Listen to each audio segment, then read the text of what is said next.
Olá, tudo bem com vocês, amigos do Espaço Mas? Estamos aqui com a psicóloga Marisa Lobo. Se você não conhece, está aqui. Muito obrigado pela sua participação aqui no Mas Alegria. Obrigada, Luciana. É um prazer imenso estar aqui com você. Olha, nós tivemos aqui uma palestra super interessante com a doutora psicóloga Marisa Lobo e que tem vários livros aqui à sua inteira disposição, principalmente uma revistinha que é gratuita para quem quiser baixar, né? Isso, quem quiser baixar esse livrinho Viva a Diferença, que na verdade é um gibi, você entra no site vivadiferença.com.br, baixa seu e-book e aí pode imprimir se quiser, é gratuito e a criança pode assistir até, inclusive tem no site um desenhozinho sobre o gibi, mas pode baixar no seu aplicativo preferido e ler o gibi com a criançada. É um gibi que fala de identidade, de equidade, mas fala da preservação da identidade da criança cristã, é bem interessante para a criança.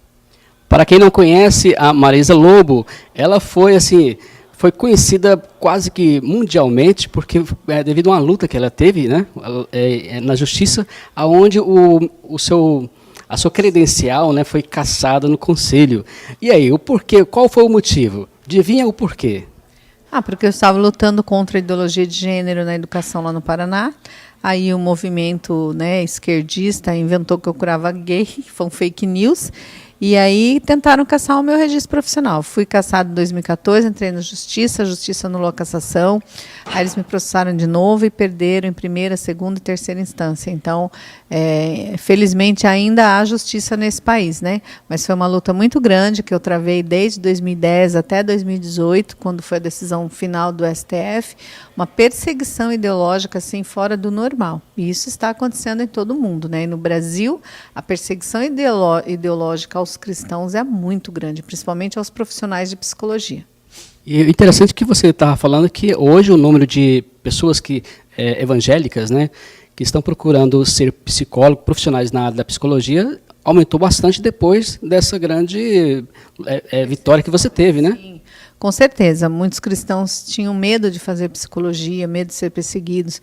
Então, o que aconteceu com o meu caso é que houve uma explosão de pessoas que resolveram fazer psicologia. Então, nós temos aí uma leva de grandes psicólogos se formando. Daqui 2 anos, nós vamos ter muitos psicólogos que são cristãos e que não têm vergonha da sua fé. Isso é muito importante. Então, o caso serviu para chamar a atenção, né, dessa perseguição religiosa e entender que o cristão ele tem que fazer psicologia mesmo, ele tem que fazer direito, ele tem que lutar pelos seus espaços na sociedade. E as pessoas são doentes. Dentro da igreja também tem gente que tem problema de saúde mental. E como é que faz? Não vão buscar psicólogos? Eles querem que as pessoas cristãs vão buscar psicólogos fora, que não tenham a mesma fé, e nós cristãos queremos psicólogos cristãos que atendam à demanda das nossas igrejas, né? É um grupo de pessoas que prefere dessa forma. E, graças a Deus, assim, muitos psicólogos estão se formando e com esse entendimento de que, sim, eu posso separar a ciência da religião, mas também eu posso respeitar a religião do outro e eu posso, com o meu conhecimento científico, favorecer, interferir na educação, em transtornos mentais que acontecem, principalmente a depressão, por exemplo. A depressão, a ansiedade, todo mundo tem. Então, tendo um psicólogo que entenda que essa pessoa que tem ansiedade, que tem depressão, que ela entenda que ele não vai desconstruir a fé dela, então ele vai ficar menos ansioso, então isso é bom. Então é isso que nós estamos lutando mesmo, por psicólogos que tenham coragem de se manifestar e dizer eu tenho uma fé cristã e não me envergonho disso. E o processo serviu para isso também, né? Interessante que no passado muitas igrejas eles desencorajavam a pessoa a fazer curso de psicologia, né? Dizendo que talvez iria se desviar, desvirtuar, sair da igreja, aquela coisa toda, né? E hoje é o contrário, né? Muitos estão indo para a psicologia e voltando para a igreja para colocar essas ferramentas em prática na vida de muitas pessoas. Interessante que você tem vários livros aqui, como a Superação. Esse livro fala de ansiedade, depressão e suicídio. Então, é um livro de superação mesmo. Ele ensina como superar tudo isso, aliando todas as terapias formais como psicologia, medicina, mas também terapias alternativas e colocando também a fé como a principal ferramenta. Então, oração, o desabafo terapêutico, a esperança em Deus. Então, esse livro é bem interessante porque ele mostra tudo que eu posso fazer para superar. E entendendo que o ser humano ele é afetado de em quatro instâncias: biopsicossocial e espiritual. Então, que todo ser humano precisa, sim, de uma espiritualidade. Quais são as quatro? Biopsicossocial e espiritual. Então, o meio influencia você, o teu corpo, se você está doente, influencia, os problemas psicológicos influenciam, e a gente tem que saber tratar isso. E a espiritualidade também. Então, o ser humano ele é um ser espiritual. E está na hora da psicologia, principalmente brasileira, entender isso. A psicologia no mundo inteiro entende esse respeito à religião, né, à fé da pessoa. Não tenta desconstruir isso, mas infelizmente no nosso país é uma desconstrução total. E esse livro ensina tudo isso, né, como você sair da depressão. Interessante.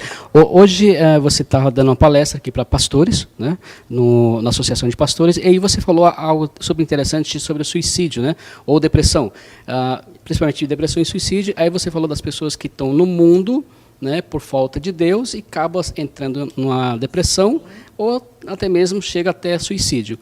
E depois, as pessoas, isso é uma evidência da falta de Deus, né?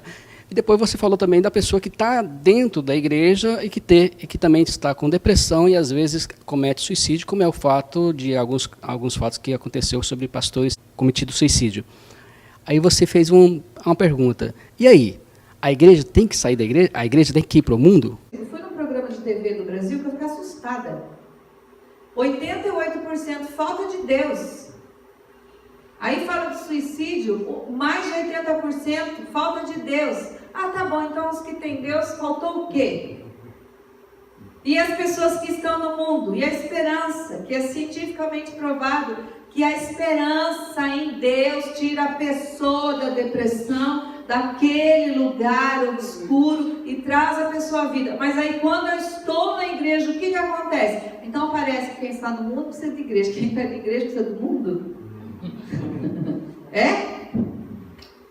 De certa forma, quem está na igreja precisa do médico, precisa de psicólogo, precisa caminhar, precisa se alimentar bem, precisa se divertir, precisa passear, precisa estar bem, precisa de coisas do mundo também, porque nós vivemos no mundo. Então, é uma pergunta que eu sempre questiono, né? Porque é provado cientificamente que ter esperança em Deus, ter fé, te livra de muitos problemas psicológicos, inclusive da depressão, da ansiedade, baixa ansiedade e principalmente do suicídio. Então, é uma ferramenta poderosa a fé, ter fé em Deus, a religião, você está no meio de irmãos e tal. Mas o que está acontecendo com esses que estão na igreja? Esses que estão na igreja levam tudo ao lado espiritual, como se você não fosse um ser humano que vivesse no mundo que é patológico, que não tivesse problemas nenhum. E é mentira, todos nós temos problemas, né? Quando a gente aceita Jesus, os problemas apenas começaram, estão começando. E muitas pessoas não têm essa estrutura porque não têm esse entendimento prático. Você precisa de médico, vai no médico. Se você quebra uma perna, você vai para onde? Você vai para o médico, vai ficar só orando ali pela perna? Você vai orar pela perna, vai orar pelo médico, vai no médico, encher essa perna, ora pelo medicamento, ora para não ter dor, ora para o tratamento dar certo. Mas você vai buscar a ferramenta que é a medicina. E por que quando você tem um transtorno mental, você acha que é tudo coisa de louco e daí você é crente não pode ser louco? Não é coisa de louco. O transtorno mental tem vários. A depressão é um transtorno mental. A ansiedade é um transtorno mental. E a Bíblia está cheio de versículos e de provérbios e de salmos falando de angústia de alma, de depressão, falando de ansiedade. Não andeis ansioso e minha alma angustiada. Então, Deus sempre se preocupou com essa alma desse ser humano. Deus sempre entendeu que o meio é estressante, e que você vai estar assim por causa das pessoas, mas ele te ensinou meios de lutar contra isso. Então parece que o cristão ele não entende bem. Se tem que buscar ferramenta no mundo, vai buscar ferramenta no mundo. Se é o medicamento, se é o médico, é o psicólogo, vai buscar. Se tiver que fazer educação ginástica, caminhada, comer melhor, coisas do mundo que tem que buscar. Então, o que tem no mundo não tem Deus e não está funcionando, porque falta Deus. O que tem dentro da igreja tem Deus, mas também não busca outras ferramentas. Então, aliar essas duas ferramentas, eu entendo como na depressão e suicídio como ferramenta. Agora, uma coisa é prática, o mundo já mostrou. Quando você tem fé em Deus, a sua depressão ela melhora e você desiste do suicídio. Agora, a pessoa que está dentro da igreja não tem fé em Deus, tem fé em Deus. Só que ela tem um transtorno que precisa tratar, às vezes, com medicamento e, por causa do fanatismo religioso, acaba não se dando conta disso. Então, a minha função no ministério é essa, como psicóloga, ensinar os pastores que pode ser genético, que pode ser um desequilíbrio químico, e que colocando isso em ordem, em dia, a pessoa vai poder se questionar, pensar e sair da depressão, que um tratamento bem feito em questão de meses desaparece. Aí ela sente, olha, eu fui libertada. Você foi libertada da ignorância. Então, a ignorância da gente está aprisionando as pessoas. Então, é nesse sentido que eu falei. Que se tem médico, vai buscar médico. Jesus é o maior dos médicos, e sem ele nada vai dar certo. Mas você tem que entender também que quando precisou, Jesus precisou comer, Jesus precisou vestir, Jesus precisou de roupa, né? Precisou de comida. Então, como é que faz? Ele só comia espiritualmente? Não. Então, tem o alimento espiritual, mas tem o alimento carnal também. Então, nesse sentido, que a igreja tem que entender que está no mundo jaz maligno e tem que aprender a viver e usar estratégias para viver nesse mundo, senão adoece. Perfeito. E se você quiser mais informações, olha, tem vários livros, tem Superação, tem Família em Perigo. Sobre ideologia de gênero. Sobre ideologia de gênero, que é um dos temas mais polêmicos que está tendo na atualidade, né? Educação de filhos. Educação de filhos. E esse livro, Limites. Esse livro eu estou lançando agora, da editora Vem, Limites, estabelecendo o caminho para o equilíbrio emocional dos seus filhos. Então, esse livro aqui é da editora Vem, já tem e-book pela MK, e é um livro muito prático, ensina os pais a praticidade dessa educação. Uma educação afetiva não vai gerar seres humanos doentes. E o que nós temos é uma educação muito severa, ou, por outro lado, uma educação muito permissiva. O equilíbrio na educação é que vai tornar o seu filho, uma filha, né, sem problema de saúde mental. E eu explico nesse meu livro aqui. Marisa Lobo, muito obrigado por ter participado aqui no Mais Alegria. É uma satisfação muito grande ter você aqui e as portas estão abertas sempre que você quiser. Obrigada, Luciano. Também foi um prazer poder ter esse espaço para divulgar o meu trabalho e falar desses assuntos tão polêmicos e tão importantes. Perfeito. Muito obrigado e tchau, tchau. Até mais.